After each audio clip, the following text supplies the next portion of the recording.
Hello दोस्तों, रसगुल्ला तो सबकी पसंद होती है, लेकिन अगर आप बंगाली हो तो रसगुल्ले को आपसे ज्यादा भली भांति कोई नहीं जान सकता। रसगुल्ला को बंगाल का आन बान शान भी कहा जाता है। हालांकि रसगुल्ला सिर्फ बंगाल का ही नहीं बल्कि पूरे भारत की पहली पसंद है। हमारे बंगाल के रसगुल्ले का तारीफ भारत के ही लोग नहीं बल्कि पूरी दुनिया के लोग करते हैं। और ये भी बता दें कि भले ही पूरे देश में रसगुल्ले का रंग सफेद हो, लेकिन बंगाल में रसगुल्ले कई रंगों के मिलते हैं। और हाँ दोस्तों, उड़ीसा भी रसगुल्ले या रसगुल्ले में ज्यादा पीछे नहीं है। रसगुल्ला की उत्पत्ति को लेकर उड़ीसा और पश्चिम बंगाल के बीच विवाद चल रहा था, जो कि अब ये विवाद खत्म हो गया है। लेकिन आप सोचेंगे कि एक रसगुल्ले को लेकर इतना विवाद, तो घबराइए नहीं, मैं आपको इस वीडियो में आज बताने वाला हूँ। क्या आपको पता है रसगुल्ला कब और कैसे बना? क्या आपको पता है एक रसगुल्ले को लेकर बंगाल और उड़ीसा के बीच विवाद क्यों चल रहा था? क्या आपको पता है रसगुल्ले को इंग्लिश में क्या कहते हैं? अगर नहीं जानते तो चलो जानते हैं।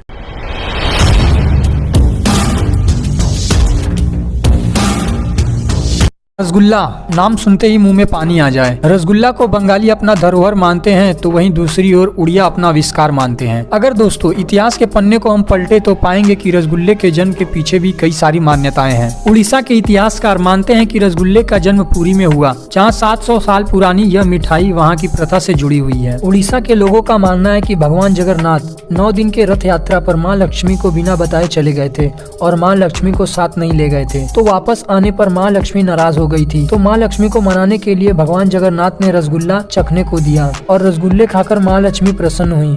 फिर माँ लक्ष्मी ने और रसगुल्ले मंगवाने की इच्छा जताई।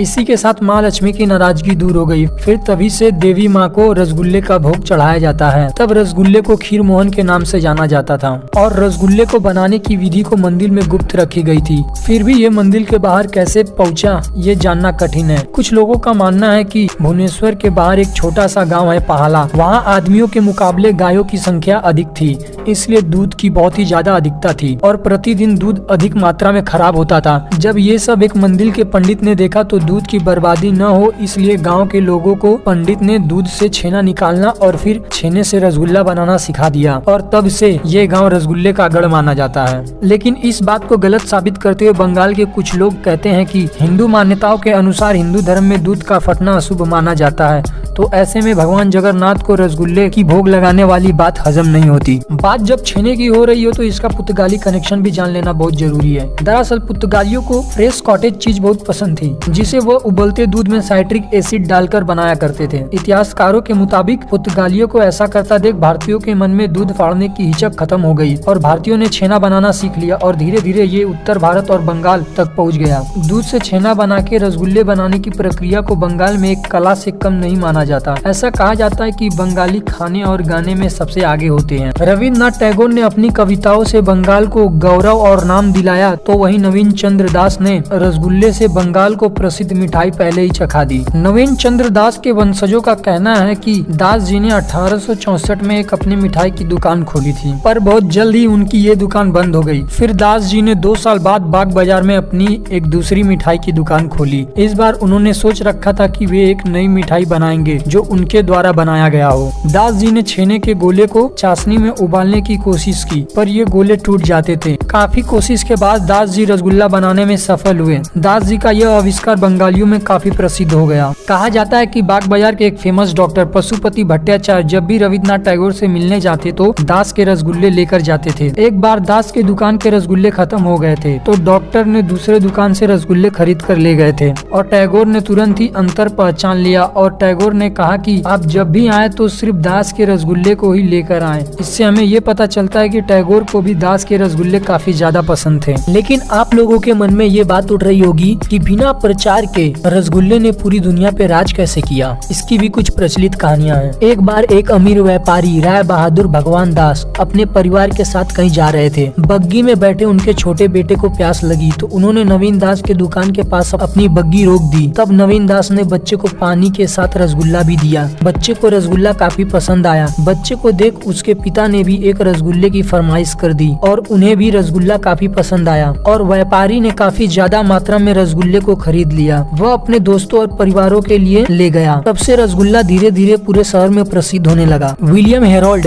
एक मशहूर अंग्रेज बावर्ची था। उसे भारत जंग में मदद के लिए भेजा गया था। उसके द्वारा बनाए गए पकवान काफी ज्यादा स्वादिष्ट होते थे। एक दिन बड़े अधिकारी ने विलियम को बंगाल के रसगुल्ले की विधि जानने करने को कहा, जो उसे बहुत ही काफी ज्यादा पसंद थी। उस समय कोई भी लिखित विधि मिलना कठिन था और अमूमन यह लोगों के बीच ही रहती थी। विलियम ने हर मिठाई के दुकानों का दरवाजा खटखटाना शुरू कर दिया। हर दुकान में उसे एक नई विधि और नया तरीका पता चलता था। मनचाहा फल न मिलने पर अंत में थक कर विलियम ने रसगुल्ले के 10 बक्से के साथ वापस अपने देश चला गया, इस उम्मीद के साथ कि शायद वहां जाकर रसगुल्ले को बनाने में सफल हो जाए। वे सफल हुआ या नहीं हुआ ये आज तक रहस्य है। और हाँ दोस्तों, मैं आप लोगों को बता दूं कि उड़ीसा और बंगाल के बीच रसगुल्ले को लेकर चल रहा विवाद 2019 में खत्म हो गया, क्योंकि बंगाल ने 2019 में इस लड़ाई को उड़ीसा से जीतकर जीआई टैग अपने नाम कर लिया। जिन्हें नहीं पता उन्हें मैं बता दूं कि जीआई टैग का मतलब होता है जियोग्राफिकल इंडिकेशन। यह एक ऐसा टैग है जिससे पता चलता है कि प्रोडक्ट कहाँ से तैयार हुआ है। कौन जीता कौन हारा हमें इस बात पर नहीं ध्यान देना चाहिए, हमें तो सिर्फ रसगुल्ले का लुत्फ उठाना चाहिए। और हाँ दोस्तों, नवीन दास की दुकान आज केसी दास के नाम से मशहूर है, जिसे नवीन दास के वंशज उसको चलाते हैं। और हाँ दोस्तों, रसगुल्ले को इंग्लिश में जानने के लिए मैंने ऑक्सफोर्ड की डिक्शनरी चेक की और उसके बाद मैंने गूगल ट्रांसलेटर का भी सहारा लिया, और फिर जवाब में जो सामने आया वो बहुत ही दिलचस्प रहा। आपको जान के हैरानी होगी कि रसगुल्ले को इंग्लिश में सिरप फिल्ड रोल कहते हैं। ये बात अलग है कि अगर आज भी आप गूगल पर रसगुल्ला को सर्च करोगे तो रसगुल्ला ही बताएगा। एक सर्वे के हिसाब से पता चला है कि ये प्रश्न कई बड़े बड़े इंटरव्यू में पूछा गया है। लगभग सभी कैंडिडेट ने इसका गलत जवाब बताया है। ऐसे ही मजेदार वीडियो देखने के लिए चैनल को सब्सक्राइब कर लें और वीडियो को लाइक कर दें।